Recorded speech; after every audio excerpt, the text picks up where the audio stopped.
My answer can be yes, because we had the negotiation. It was longer than expected, certainly. We were surprised by the fact that Theresa May didn't reach an agreement on her own majority. I think that the negotiation was correct because, and were correct because we ended the negotiation on a deal, and it was clearly our goal to avoid the cliff edge. Huh? The May proposal was your preferred route. You write that you lamented many obstacles that were put in her path, and I wonder if you regret not making life easier for her to get that deal passed. It was her duty, her responsibility to get the support of the House of Commons, not our responsibility. Huh? So we reached an agreement with Theresa May, and she agreed with this agreement. Huh? You recognise in your diaries at the very beginning that Europe is perhaps out of touch with legitimate concerns of people. Places where the majority voted Brexit. Brexit voters who felt that they had been mistreated by EU bureaucrats, by grey politicians with little accountability in their lives. What would you say to them?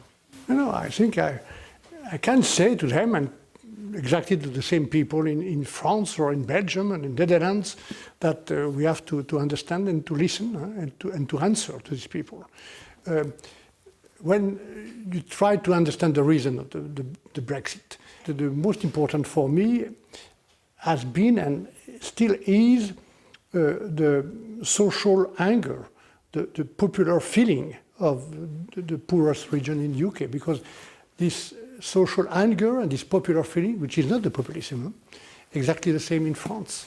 So we have to understand, we have to listen, we have to answer, but the answers are not all in Brussels. A part of the answer are in London or in Paris or in Madrid. You're quite damning about some of the politicians leading the Brexit crusade. You flatter on occasion, but you also say Dominic Raab is decidedly not a man of great subtlety. Jeremy Hunt, you say, rather odd. David Frost spoke arrogantly. David Davis, amongst others, vulnerable to ideology and nostalgia. Did you respect any of the ones that you were negotiating with? No, I expressed my feeling about one or several members of the British team, and I'm sure they did the same in the British press if I look clearly all the comments. But it's important to be honest and to be clear about ourselves. Dominic Cummings called you a lazy, emotional bullshitter. What did you make of that? Nothing. There's no. I have no comment about Cummings. I never met Mr. Cummings. For perhaps one time in the 10 Downing Street with Johnson, and I never speak with him. So I'm not sure he knew or he knows clearly what happened in the negotiation. So there is no importance for me of the Cummings comments about me.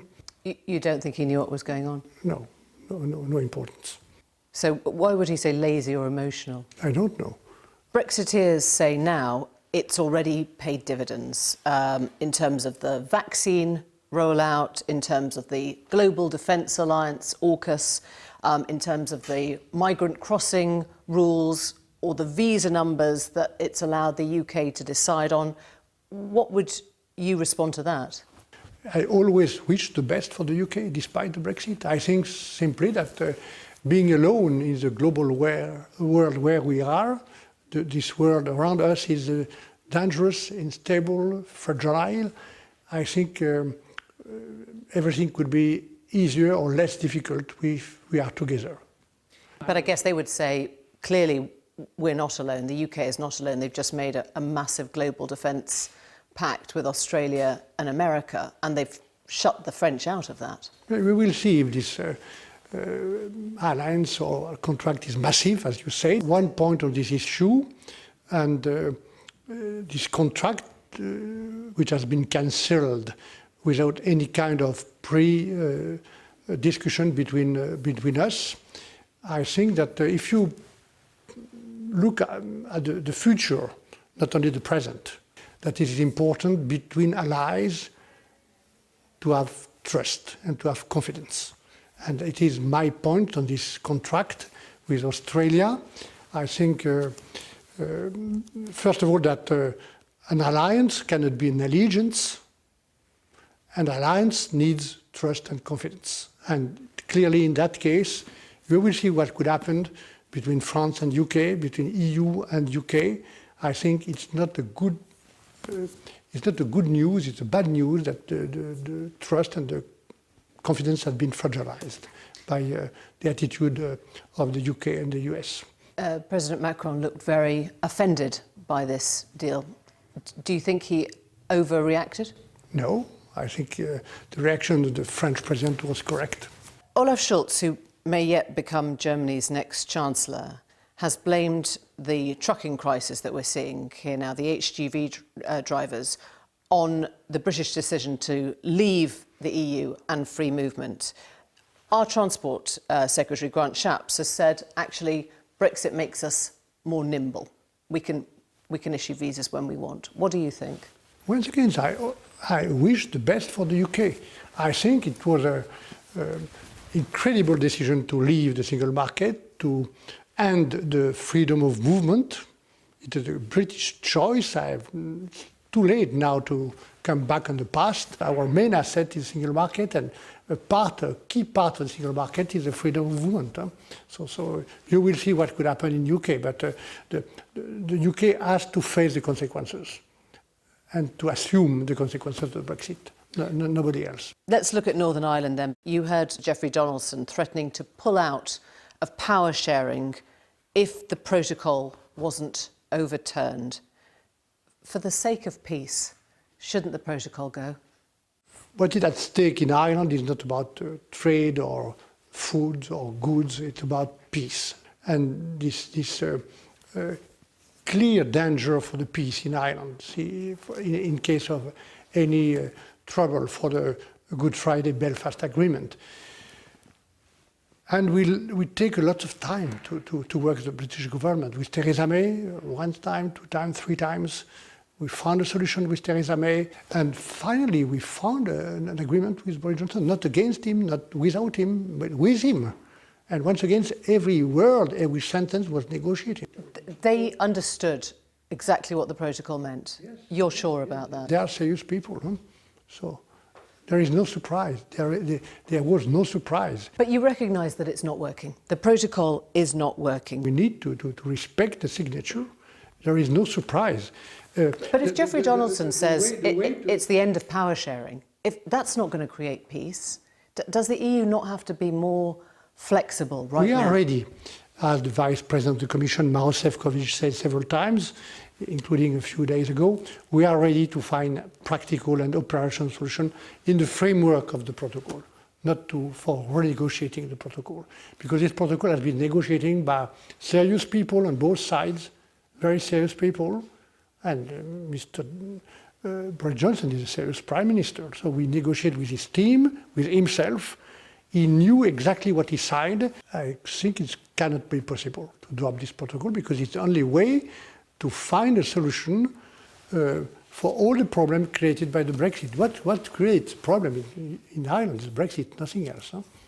Let's talk about your own views. Last month you called for France to be allowed a referendum on immigration next September, and you suggested that France couldn't control its immigration without being permanently threatened at the level of the ECJ.